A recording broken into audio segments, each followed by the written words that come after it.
Assalamualaikum warahmatullahi wabarakatuh. Halo anak solih dan solihah, apa kabar semua? Semoga kalian selalu dalam keadaan sehat dan tetap semangat ya. Baiklah anak-anak, kali ini kita sudah masuki subtema 2 ya di buku tematik 3F untuk muatan pelajaran bahasa Indonesia pembelajaran 5 dan 6. Tapi sebelum kita memulai pembelajaran, seperti biasa kita awali dengan berdoa bersama. Bismillahirrahmanirrahim.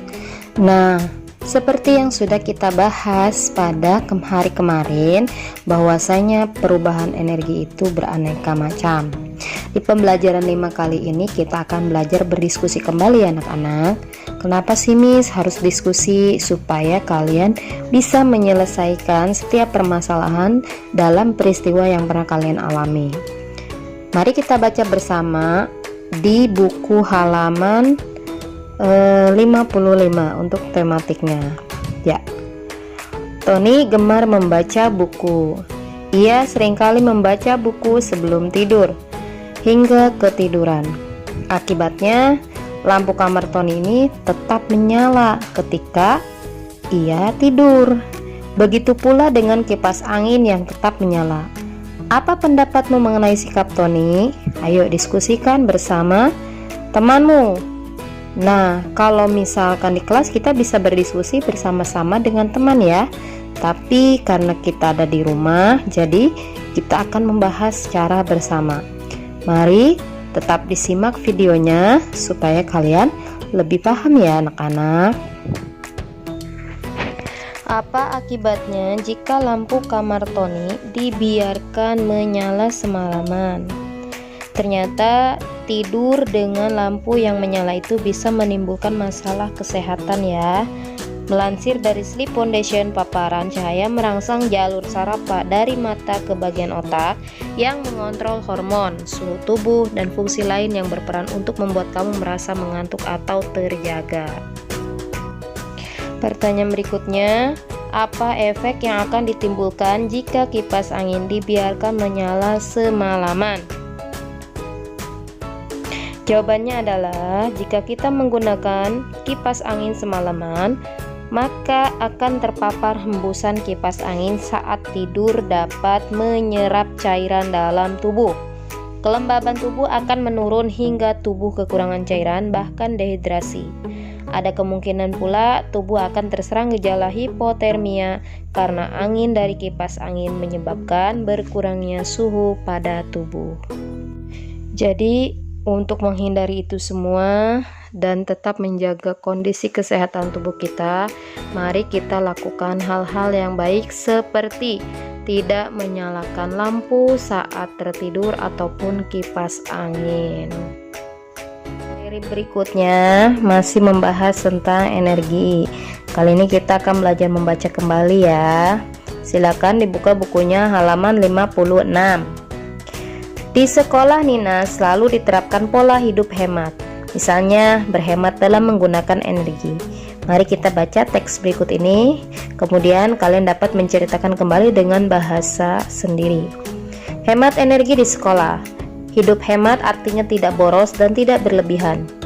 Penghematan energi adalah tindakan mengurangi jumlah penggunaan energi sesuai dengan kebutuhan. Selain itu, hemat energi juga dapat dilakukan dengan mengurangi kegiatan yang menggunakan energi. Manfaat penghematan energi antara lain mengurangi biaya dan menjaga kelestarian sumber daya alam. Terdapat banyak kegiatan yang dilakukan di sekolah. Sekolah membutuhkan energi listrik yang cukup besar untuk menunjang berbagai kegiatan. Misalnya, energi listrik untuk menyalakan lampu, kipas angin, atau alat percobaan. Berikut adalah langkah sederhana untuk menghemat energi dalam kegiatan di sekolah, antara lain sebagai berikut. Yang pertama, bukalah tirai jendela agar cahaya dapat masuk dan mengurangi atau ruangan menjadi lebih terang. Dengan demikian, kita dapat mengurangi penggunaan lampu. Kemudian yang kedua, bukalah jendela sehingga pertukaran udara menjadi lancar dan ruangan tidak panas. Hal ini dapat mengurangi penggunaan kipas angin atau AC. Yang ketiga, tutuplah keran air di kamar mandi setelah sekolah jika sudah tidak digunakan. Kemudian yang keempat, gunakanlah komputer sekolah seperlunya. Matikan jika sudah tidak digunakan. Dan yang terakhir, lepaskan stiker dari stop kontak jika alat listrik sudah tidak digunakan. Nah, itulah anak-anak bagaimana cara kita menghemat energi di sekolah. Tujuannya tadi ya, untuk melestarikan sumber daya alam dan tetap menjaga kelestariannya dan mengurangi biayanya. Nah, kita sudah memasuki di pembelajaran ke-6 atau pembelajaran terakhir subtema 2 untuk muatan pelajaran bahasa Indonesia ya anak-anak. Kali ini kita akan belajar mengamati atau observasi. Dalam kehidupan sehari-hari, kamu dapat menemukan berbagai bentuk perubahan energi. Perubahan energi tersebut dapat terjadi pada dirimu sendiri atau dapat dilihat pada benda-benda elektronik yang ada di sekitarmu. Perubahan tersebut dapat kamu sadari atau tidak. Sebagai contoh, ketika kamu menyanyi, terjadi perubahan dari energi gerak pada pita suara menjadi energi bunyi. Ayo mengamati perubahan energi yang terjadi di sekitarmu. Setelah itu, buatlah laporan tentang perubahan yang terjadi. Laporan tersebut dapat berisi hal-hal berikut. Yang pertama, kegiatan atau benda yang mengalami perubahan energi. Kemudian yang kedua, perubahan energi yang terjadi. Dan yang terakhir, manfaat perubahan energi tersebut. Jadi untuk tugasnya Miss minta kalian membuat laporan hasil pengamatan. Kemudian setelah itu kamu salin di buku tulis hasil pengamatanmu dari kegiatan yang kamu lakukan.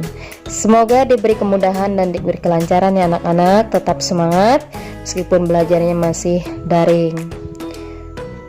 Terima kasih kepada anak-anak yang sudah menyimak video ini sampai tuntas. Semoga bermanfaat dan menambah pengetahuan kalian, wawasan kalian. Akhir kalam, Miss ucapkan wassalamualaikum warahmatullahi wabarakatuh.